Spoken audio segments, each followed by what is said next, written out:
I just saw the final episode of HBO's miniseries Chernobyl, and that is one of the most terrifying things I have seen yet this year.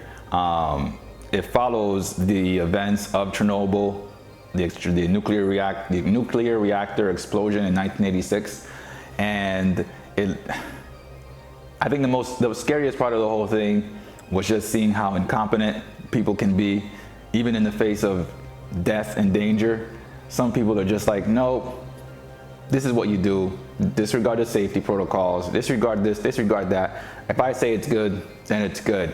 And it's just like, these people were picking their positions in government and thinking about promotions instead of like, hey, this thing blew up and is venting all of this toxic irradiated gas everywhere, and the wind is carrying it out beyond our reach and into other cities. And I think at one point that they were saying that the wind reached as far as Sweden, which from Ukraine to Sweden, it's a good distance, right? So the series itself mainly focuses on Legazov and one of the deputy ministers from Russia, from the USSR, I should say.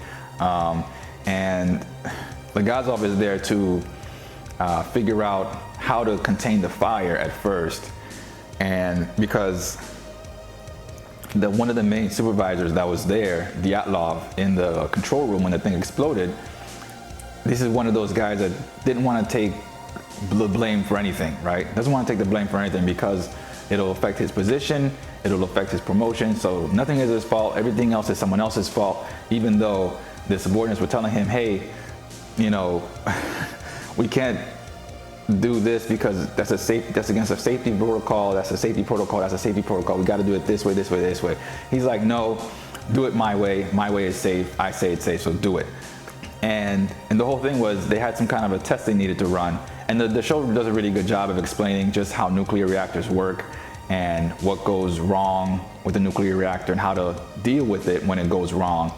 And the ultimate ending of a nuclear reactor is if you just mess up everything from step 1 to step 50. You just decide to just do it your own way. Then when you get to step 51, you get an explosion. And so the show does a really good job of that.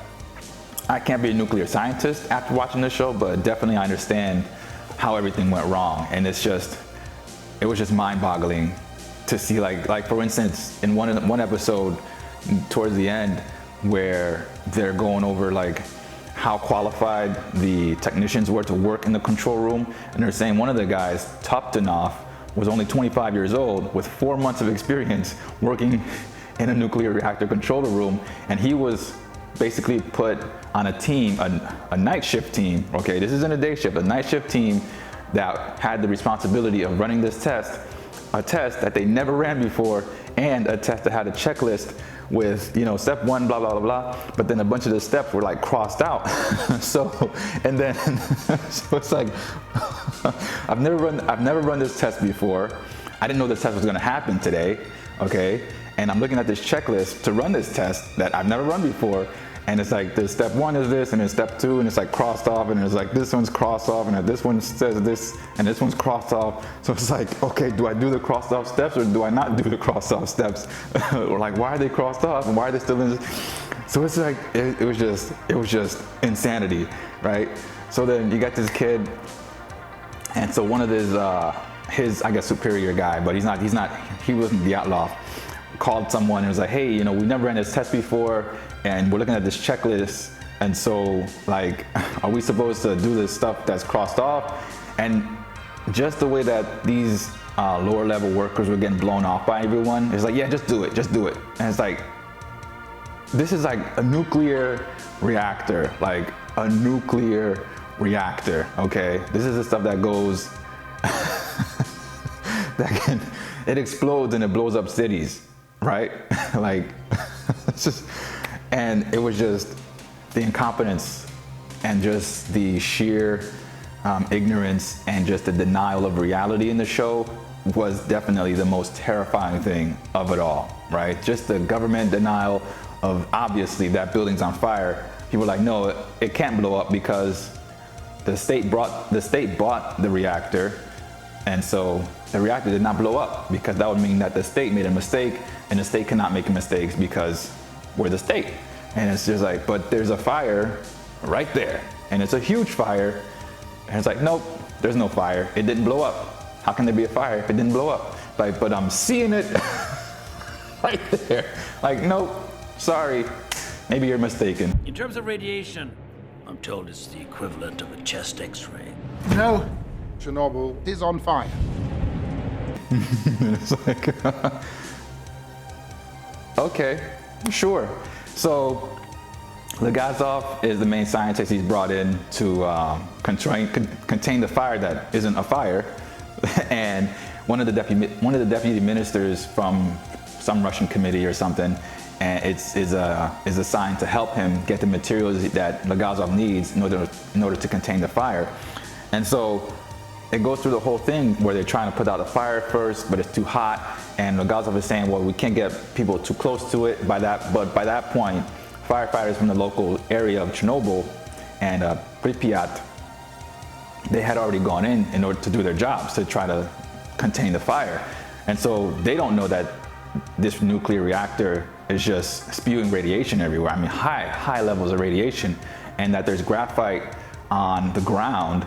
And so these guys are trying to put out the fire, and they're super close to it, of course. And so the radiation, without them knowing, is just pouring through their bodies, right?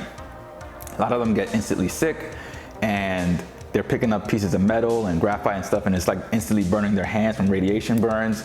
And it's just like incredibly, just like, they didn't know what they were walking into, and most of them died because of that, because of the radiation that they suffered.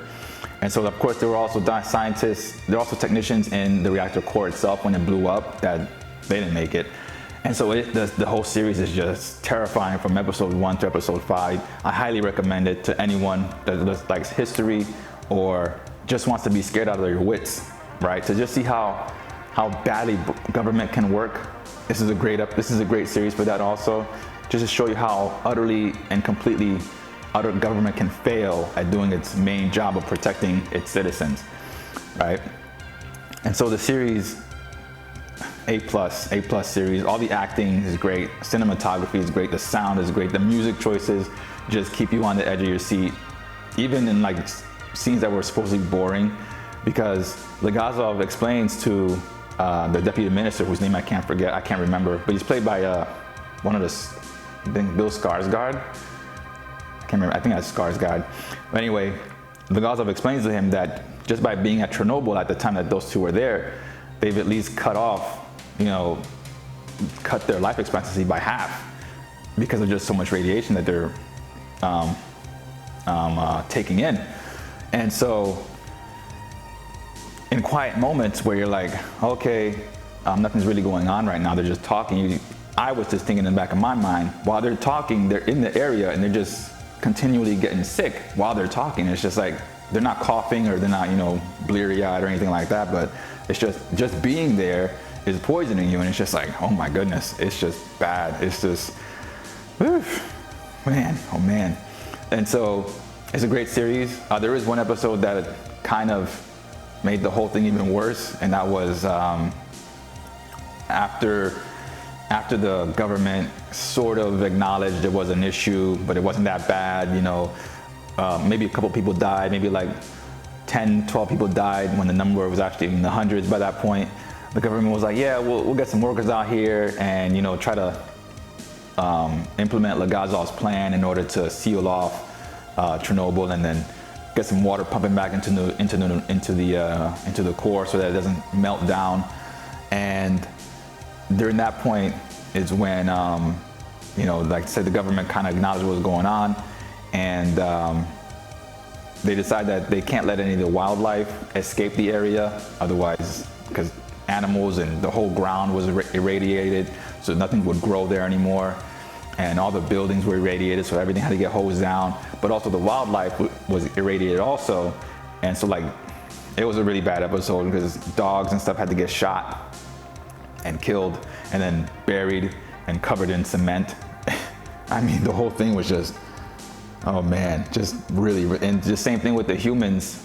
A lot of the firefighters that were there, once they died, from their radiation poisoning, they too had to get like entombed in these like metal caskets, well, I guess they were lead, in the lead caskets, and then buried, and then their caskets had to get covered with cement also to prevent the radiation from getting out of the grave.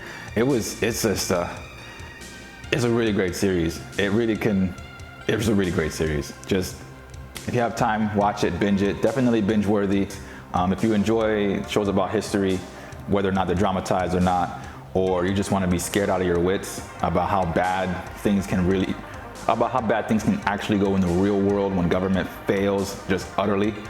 This isn't like Walking Dead or, The 100 or any of those post-apocalyptic kind of shows. This is not like, this actually happened, 33 years ago, right? So if you're interested in being scared how an actual apocalypse could happen in the real world because of government, then this is definitely a show for you to check out. Like I said, not everything translates directly from real life. Some of the things are dramatized just for narrative purposes in order to move the story along. For instance, one of the scientists is an amalgamation of a team of scientists and the hundreds of scientists who are working on explaining what happened and digging up evidence and talking to witnesses and talking to some of the surviving techs from the control room just to pinpoint what happened in order to both expose it to the public as far as the government, as far as the USSR would allow, and to prevent it from happening again. Because if you don't know what happened to result in XYZ, then XYZ is just going to keep on happening. That's just logic right there, So, and the thing is with the government, they fought tooth and nail to get this stuff out there, to let them know what went wrong with the reactor. And the government just kept on, saying, no, it didn't happen, or if it did happen, it didn't affect that many people. And the Soviet government still, until I think about 2005 or something like that, I think it was about 2005 or 2009, is when they finally acknowledged that Chernobyl did suffer a catastrophic nuclear explosion. The reactor exploded. But even then, they were saying, oh, it was only about 31 people died, which is like, just like mind-boggling. It's just like insane, right? Absolutely insane. So, but that whole area now is an exclusion zone, and tourists are allowed to go there, but I think you have to wear chem suits in order to go and visit there. I'm not sure. Although I did see a couple people were like taking Instagram photos in that area and like posing. It's like, you're gonna pose in Chernobyl for your Instagram?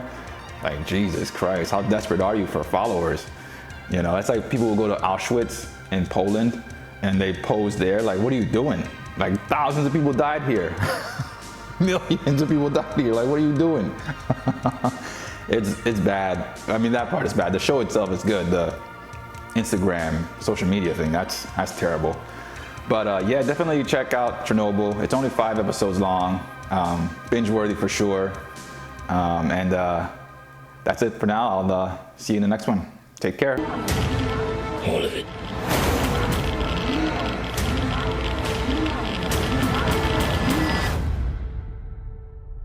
Madness.